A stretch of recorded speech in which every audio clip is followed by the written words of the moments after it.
Good morning everyone. आज हम बात करेंगे एक्सपेंडिचर के बारे में। इससे पहले मैंने आपको बताया कि रिसीट क्या होता है और उसके टाइप्स के बारे में। रिसीट्स यानी कि पैसा का आना या फिर प्राप्त होना। तो जब पैसे आ रहे हैं तो जाहिर सी बात है कि ये पैसे जाएंगे भी, यानी हमसे खर्च भी होंगे। तो जो पैसे जाएंगे, खर्च होंगे, उसे हम कहेंगे एक्सपेंडिचर। इसे हम कुछ इस तरह से डिस्क्राइब कर सकते हैं। It is the amount spent or liability incurred to get the goods, assets or services। इसका मतलब है एक्सपेंडिचर वो अमाउंट है जिसे हम स्पेंड करते हैं, खर्च करते हैं। क्यों खर्च करते हैं?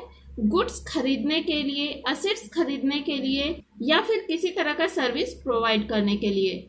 जैसे अगर हम बात करें कि हमने अपने बिजनेस के लिए फर्नीचर खरीदा या फिर मशीनरी को परचेज किया, तो उसे परचेज करने में हमारे पैसे क्या हो रहे हैं? जा रहे हैं, है ना।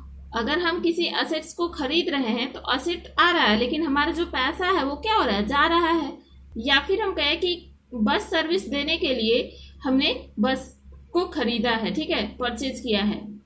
तो बस को अगर हम खरीद रहे हैं, वो भी सर्विस प्रोवाइड करने के लिए, सेवा देने के लिए, तो उस बस को खरीदने के लिए हमारे पैसे क्या हो रहे हैं? खर्च हो रहे हैं। तो वो जो भी खर्च होगा उसे हम क्या कहेंगे? एक्सपेंडिचर कहेंगे। वो सारे खर्च एक्सपेंडिचर के अंडर आ जाएंगे।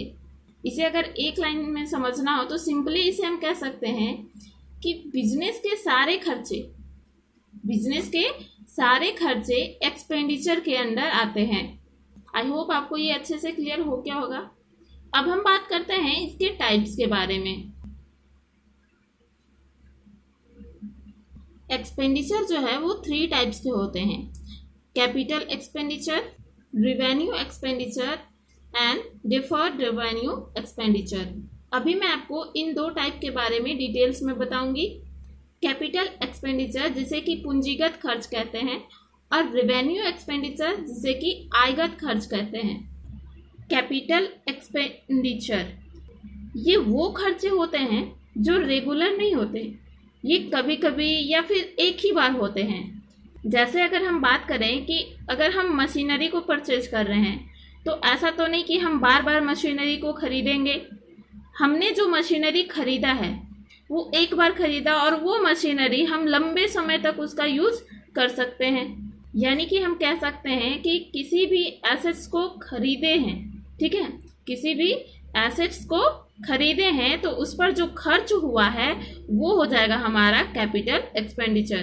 तो इसमें हम पॉइंट डाल सकते हैं कि हमारा जो कैपिटल एक्सपेंडिचर होता है वो नॉन रिकरिंग होता है, यानी कि ये रेगुलर नहीं होता, साल में एक बार या फिर कभी कभी होता है, सम टाइम और वन टाइम, कभी कभी या फिर एक बार।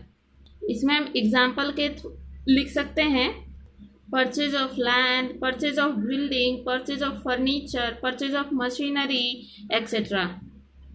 तो इन एसेट्स को परचेज करने में जो भी हमारा खर्च होगा वो एक्सपेंडिचर के अंडर आ जाएगा, ठीक है। और ये वैसे एसेट्स हैं जिन्हें हम एक बार खरीद लिए तो ये लंबे समय तक हमारे बिजनेस को फायदा पहुंचाती हैं। अब हम बात करते हैं रेवेन्यू एक्सपेंडिचर की। ये एक्सपेंसेस जो है, ये एक्सपेंडिचर रेगुलर होते हैं, यानी कि लगातार। जैसे अगर हमारे बिजनेस में वर्कर हैं, ठीक है, तो उन्हें हम सैलरी दे रहे हैं। क्या दे रहे हैं? सैलरी। तो जो भी सैलरी हम उसे दे रहे हैं तो वो हमारा एक तरह से खर्च होगा, हमारे इस हाथों से पैसा जा रहा है ना। तो ये भी एक तरह का क्या हुआ? एक्सपेंडिचर हुआ, जो कि किसके अंडर आ जाएगा? रेवेन्यू एक्सपेंडिचर के, ठीक है। उसी तरह से अगर हम कहें कि डिस्काउंट पेड कर रहे हैं, हम लोग क्या कर रहे हैं? Discount paid. सपोज अगर हमारे दुकान में कोई रेगुलर कस्टमर है, ठीक है, वो हमेशा हमारे दुकान से सामान खरीद के जाता है और बहुत ही ज़्यादा मात्रा में सामान खरीदता है, तो हम क्या करते हैं कि उसे डिस्काउंट देते हैं, तो डिस्काउंट दे रहे हैं तो ये भी एक तरह से हमारा क्या हुआ, एक्सपेंडिचर हुआ। सपोज कोई सामान था 100 रुपये का, ठीक है, तो हमने उस कस्टमर को उस सामान को 90 रुपीज़ में दे दिया। 100 रुपये का सामान हमने क्या किया, 90 रुपीज़ में दिया। तो यहाँ पे 10 रुपया हमने क्या किया, डिस्काउंट दिया, है ना। तो ये जो 10 रुपया है ये हमारा क्या है, एक तरह का लॉस हुआ, एक तरह का एक्सपेंडिचर हुआ, क्योंकि मेरा जो सामान है वो कितने का था, 100 रुपये का, और उस सामान के बदले मुझे कितने मिल रहे हैं, 90 रुपये ही मिल रहे हैं। तो 10 रुपया का क्या हो रहा है, मेरा खर्च हो रहा है, एक्स्ट्रा लॉस हो रहा है। तो ये हो गया एक्सपेंडिचर, ठीक है। तो किसी भी तरह का अगर हम डिस्काउंट देते हैं तो वो भी क्या हो जाएगा, एक्सपेंडिचर, और ये हो जाएगा रेवेन्यू एक्सपेंडिचर। उसी तरह से अगर हम कमीशन दे रहे हैं किसी को, या फिर हम रेंट पेड कर रहे हैं, जैसे मान लीजिए हमारा जो ऑफिस है, ठीक है, बिजनेस का जो ऑफिस है उसे हमने रेंट पर ले रखा है, उसका जो रूम है, ऑफिस का रूम है, उसे हमने रेंट पे ले रखा है।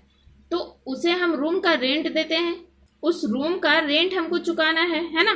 तो रेंट को हम दे रहे हैं तो मेरा पैसा जा रहा है ना। तो ये खर्च भी क्या हो रहा है, रेगुलर हो रहा है, हम रेगुलर रूम रेंट उसको दे रहे हैं। तो ये सारी एक्सपेंसेस जो, ये सारी एक्सपेंडिचर हो जाएंगी रेवेन्यू एक्सपेंडिचर।